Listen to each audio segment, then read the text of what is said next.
Okay. Enthalpy, the symbol for enthalpy? H. Right, very good. So H is the symbol for enthalpy. And if a reaction is occurring, or if a process is occurring at constant pressure, which just means you're not pulling a vacuum, nor are you pressurizing it, or sometimes if the experiment itself is creating a pressure, that would be bad. But then delta H is the same as Q. Delta H is the same as Q. So we're going to focus on chemical reactions. And this will be kind of like we talked about that, and you're right.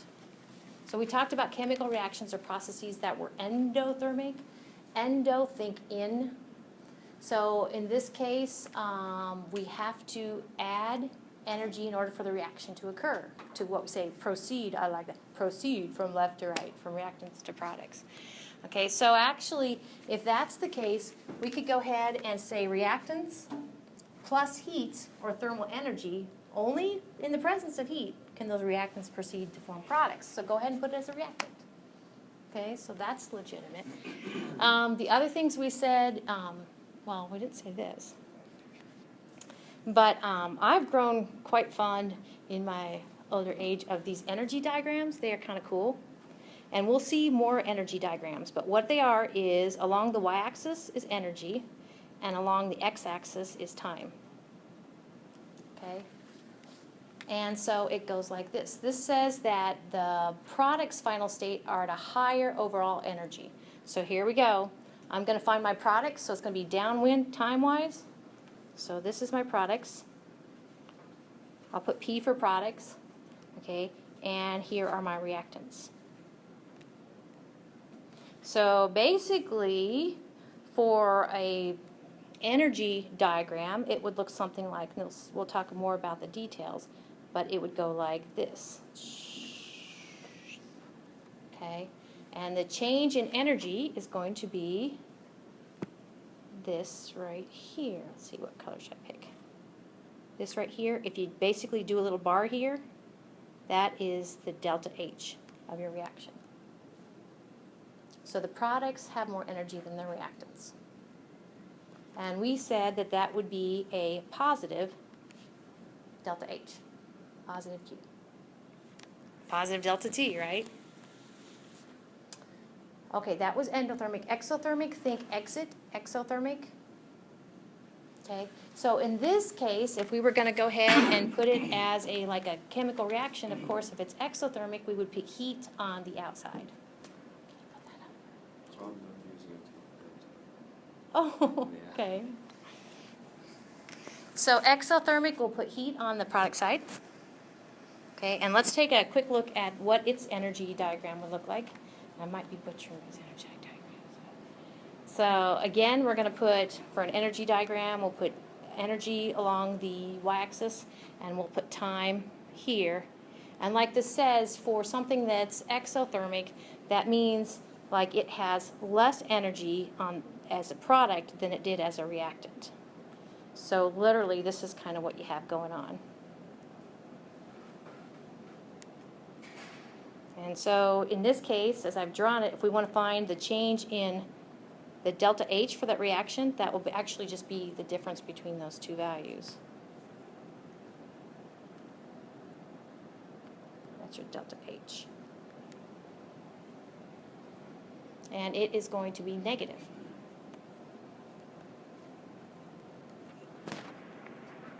All right, exothermic, negative delta H's. So what we just said was an endothermic reaction. You need heat, so we can put it on the reactant side. An exothermic reaction will give off heat, so we can put it on the product side. That's all we just said. We're going to kind of expound on that. So delta, or H is enthalpy. Delta H is change in enthalpy. And there's different reasons you would change enthalpy. One of them is a reaction is occurring. So I'm kind of fond of saying that it's a change in enthalpy of the system due to a reaction occurring, delta H sub Rxn.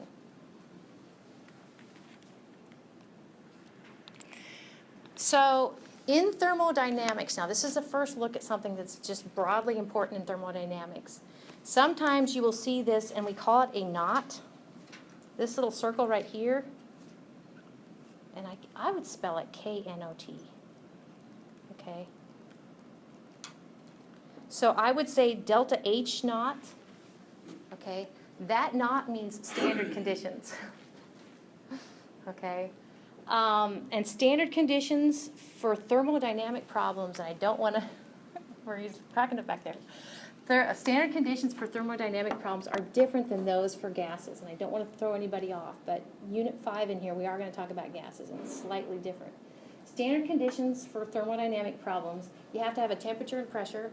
The temperature is 25 degrees Celsius instead of 0 degrees Celsius, okay? And the pressure is 1 bar, and we'll be talking more about pressure units, but 1 bar is equal to 0.98692 atmospheres. Okay, so that's what the knot means.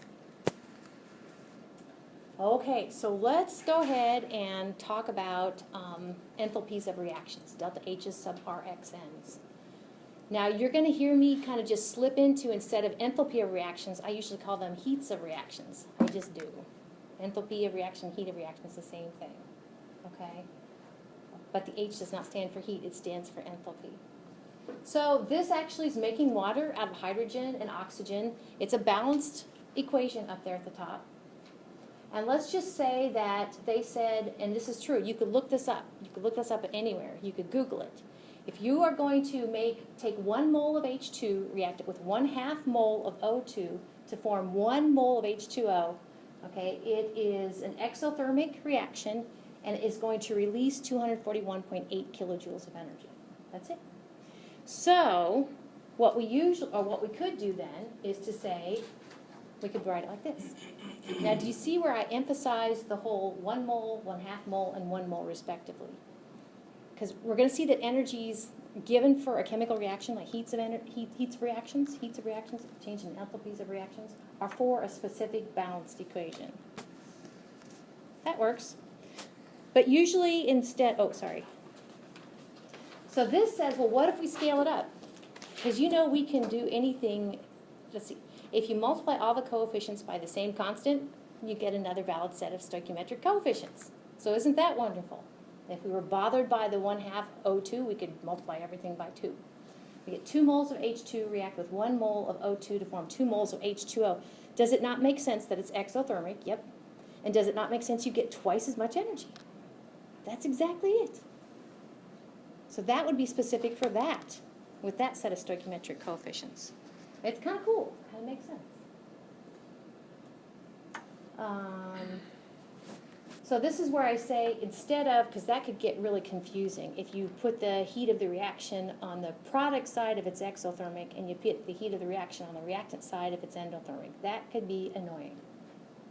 So instead what we do, and you'll probably see me do a little subscript RXN with this.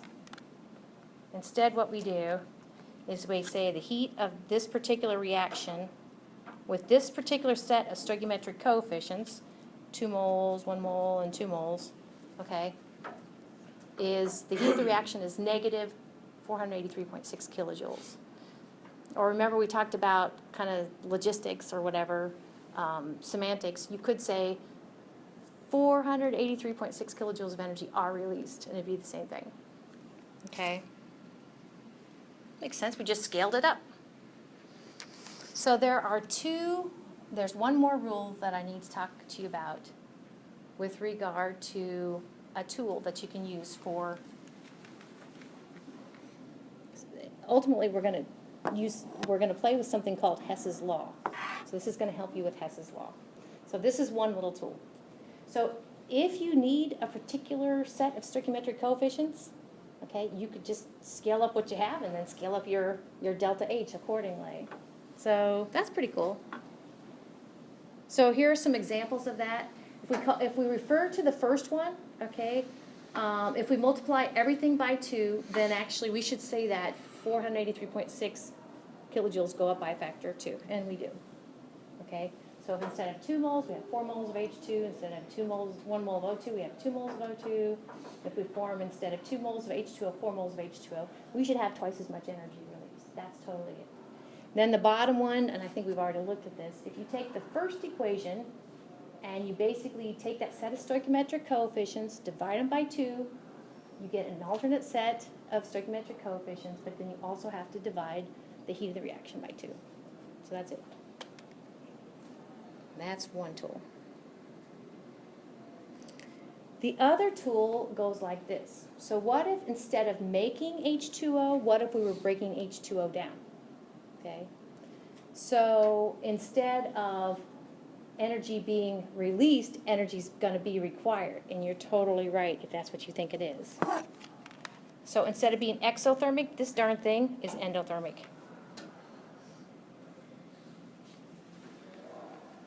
Okay. So if it's endothermic, it's going to have a positive delta H, right? And exactly. So it's really not too bad. If we take this particular example, we could, if we know the delta H for the reverse reaction, we know the delta H for this reaction. It's the same, what we say, magnitude, the same number, but it's opposite in sign, because instead of being exothermic, it's endothermic. That's our second tool for Hess's law.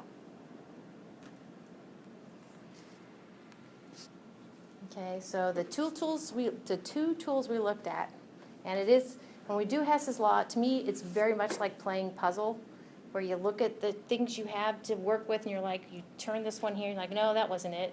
So you try a different puzzle piece. Okay, where if we need a particular set of stoichiometric coefficients that we don't have available, we can just scale up or scale down the thing we do know, okay, and modify the delta H accordingly. And then also, let's just say we have a chemical reaction, but it's the wrong way. We'll just turn it the other way, but don't forget to change the sign of the delta H. That's it. That's totally it. Well, this is a good place to stop. So there's no homework. Yay! Except for the lab. So you might as well knock that out and get those 10 points, people. 10 points. Calculations only. No report? Just the calculations. Yep, no report. Do it, do it, do it. What?